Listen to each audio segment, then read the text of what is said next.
If I cup my left wrist, here's flat. If I cup it, the club goes up and out, right? If I bow it, the club goes down and in. Where do we want to swing to the ball from? Down and in. How do we do that? Left wrist more bow. If I'm holding on to the club with two hands, those same things apply with my right wrist. Right wrist bent back makes the club go more inside. Good for the downswing, maybe not the backswing. Good for the downswing. Right wrist more flat, the shaft goes out too much. I mean, this is a huge problem with a lot of the members that I work with on CogornoGolf.com, is the right wrist gets too flat too early. So they have no shaft lean from face on, and the shaft is kicked out too far. And I say, hey, right wrist bent back more, now I'm swinging from inside, the face is more square, and I can get more shaft lean.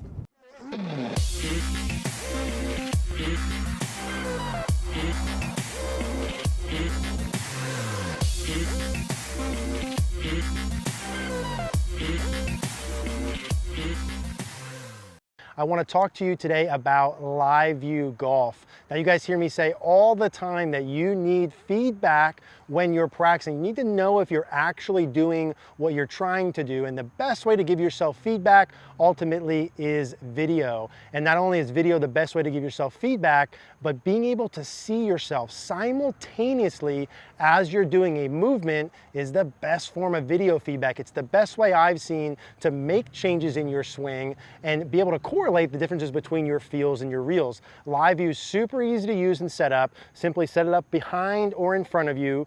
You connect it with your iPad or phone, pop that on the ground. You can actually do your practice, see yourself as you're doing it, the best way to expedite your process. I encourage you guys to check out Live View Golf. We'll put a link in the description down below with a coupon code. Hey guys, Eric here outside at the beautiful Don Law Golf Academy at Osprey Point Golf Club in Boca Raton, Florida, which will be our home for this winter. In today's video, we're going to talk about what I think is the holy grail. Really the most important thing we can learn to swing the club better, hit the ball better, ultimately play better golf. So the holy grail of the golf swing, right? What is it? What is the most important thing that we can do? What do the better players do that average players don't do as well, that maybe beginner players don't do at all? And that is wrist angles. And let me explain 3 things that the wrist angles control, and then how you can implement these pretty quickly to be able to see immediate differences in your ball flight pattern. So the first thing I want to talk about wrist angles is what they control. So when we say wrist angles with our right wrist and left wrist, let's kind of simplify it and say they work back and forth this way. So your wrist could work back or forward, right? So this would be extension of the trail wrist, flexion of the trail wrist. Flexion, like you're doing, like you're flexing your, like a forearm, and then you're extending this way. Okay, so we have flexion, extension. Don't get caught up in the terms, we'll talk these through as we go. And then they can go up or down, right? So they can hinge up, they can unhinge down. We'll keep it that simple. Back, forth, up, down. Now, those motions control everything with the club face, the dynamic loft, and the shaft angle that I just gave you all 3 of them. So what it controls, right, the wrist angles, it controls the direction the club face points, open, closed, to the right or to the left. It controls the loft of the club, so you can de-loft it with the handle more forward or add loft with the handle back. And it controls, this is the biggest one everyone misses, is it controls the angle that the shaft is on, shallow, steep. Okay, that's huge. So if the wrist angles control the club face angle, if the wrist angles control the dynamic loft, and if the wrist angles control the shaft angle, that might be something that you want to get correct, right, and know about. Now, here's the cool thing. Not only do the wrist angles control the club face, dynamic loft, and shaft angle at impact, they control it at setup, they control it during the takeaway, the backswing, transition, downswing, impact, like we said, follow through. So at every point in the swing, the wrist angles you have control everything. Let's talk about this. Open versus closed club face, right? So if I put this little pointer guy on here, or gal, or whatever, if this is going to point straight to the right or to the left, is in large part due to my wrist angles. So let's just look at the flexion extension part. I could bend them back or forward. So when I make a backswing, let's talk left wrist. if I flex my left wrist or bow it, right? At any point in my swing, that's gonna make my club face more closed and de-lofted. That's true at setup, that's true in the takeaway, that's true at the top, that's true coming down, that's true at impact, that's true in the follow through. Left wrist bowed more, club face more closed. So just with that little piece of information, if you're someone who hits the ball and struggles hitting it to the right, or your face is too open, or you slice or fade or any of those things, and you've got a club face open problem, right away you can start to fix that by adding more bow to your left wrist at any point in the swing. At any point in the swing. We'll talk about how to do that. My right wrist does the same thing, right? If I'm holding the club, if my left wrist bows, my right wrist bends back or extends, right? So as my left wrist bows, my right wrist bends back. So the same thing holds true. If I want to make the face more closed, I would increase the amount I bend my right wrist back. Guess where that applies? You guessed it, everywhere. Takeaway, backswing, top of backswing, transition, here in impact. So if you notice your face is open wherever, or someone says, hey, your club face is open during the takeaway, boom, left wrist more flat, right wrist more bent back would change that, wherever. That's the club face angle. Now with club face goes loft or dynamic loft. So if I look at the same pointer guy, and that could go more up towards the sky, so that would be adding loft, right? If the shaft goes back, that would add loft. We can see that on there, hopefully. If I push the handle forward, that would take loft off, right? So how do I hit my irons farther? Why do the pros hit their 8 irons like we hit our 6 irons? Because they take that 8 iron and they turn it into, well, that doesn't make sense. They took a 6 iron though. They take a 6 iron and they turn it into an 8 iron by having the shaft forward, by taking loft off. That's compression, right? Ball flying off the club face.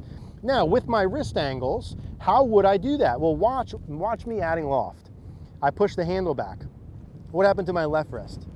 It got cupped, right? The opposite of bow. What happened to my right wrist? It got flat. Now what happens if I want to take loft off? Now I would bow my left wrist or flatten it, and now my right wrist starts to bend back. Do you see the difference between those two?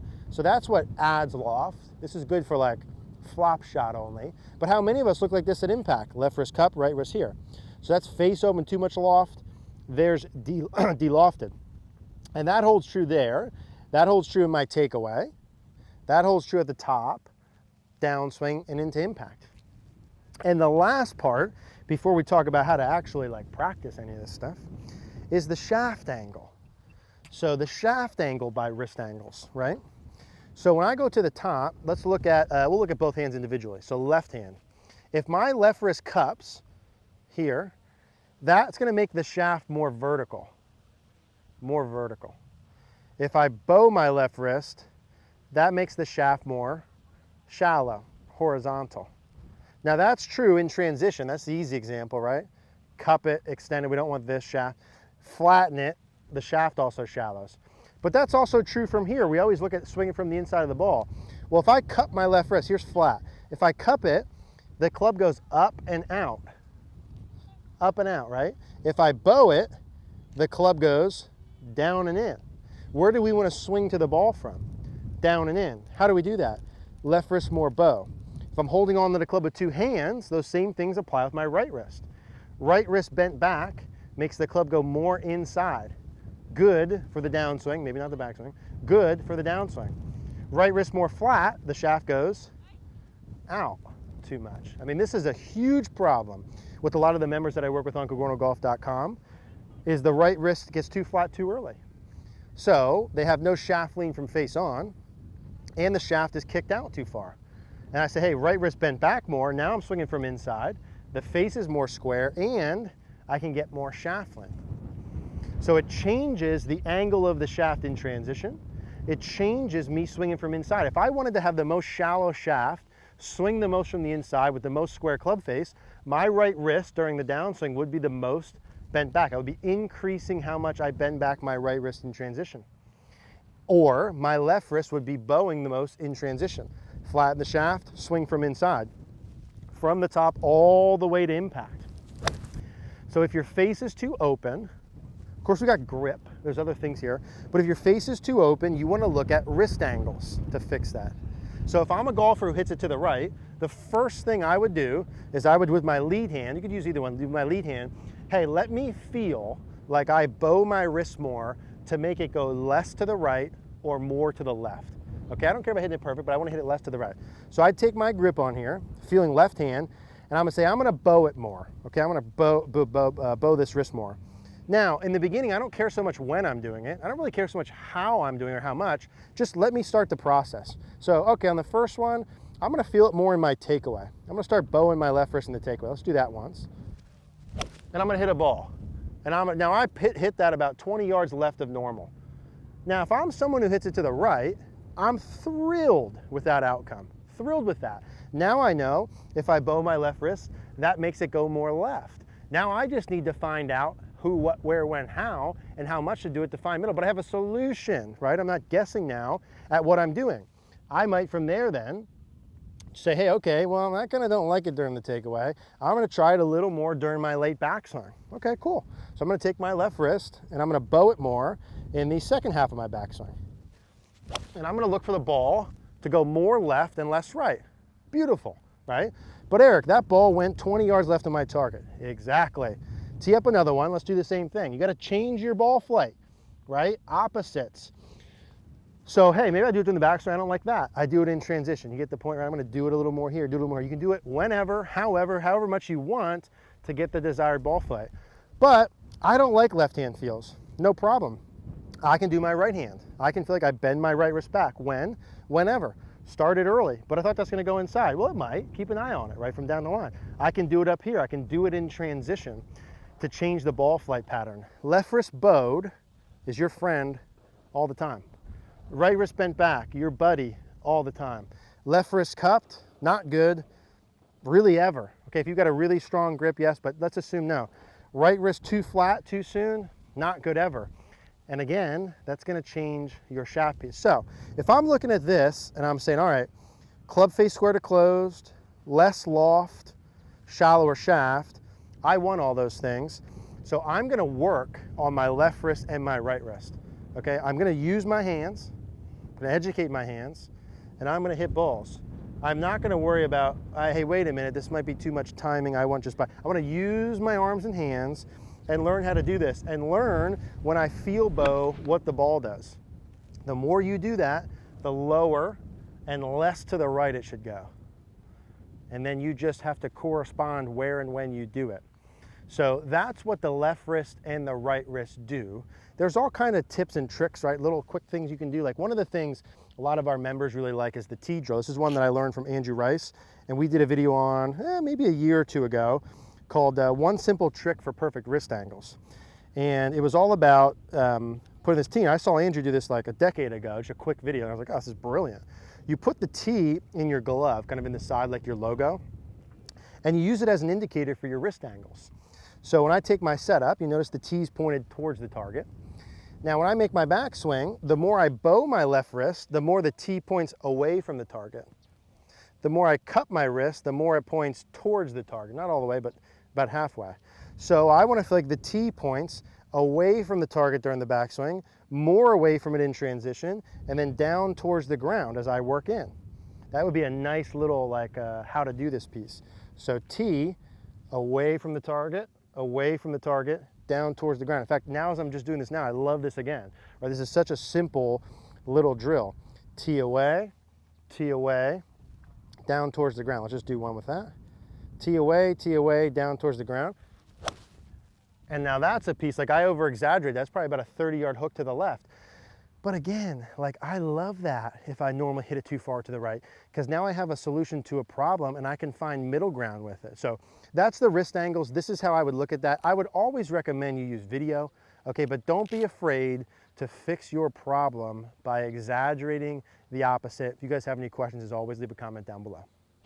Hey guys, thanks for watching today's video. If you like the video, do us a favor, click that like button down below, click the notification bell, subscribe, comment. The more action we get in the videos, the more YouTube likes that. Really helps us out, spread our videos to be able to help more golfers. We really appreciate that. If you did like this style video, we'll include a screen or a card here on the screen for another YouTube style video on this topic. If you want to check out CogornoGolf.com, you'll see that logo. You can click that. That'll take you right there. We'd love to see you there.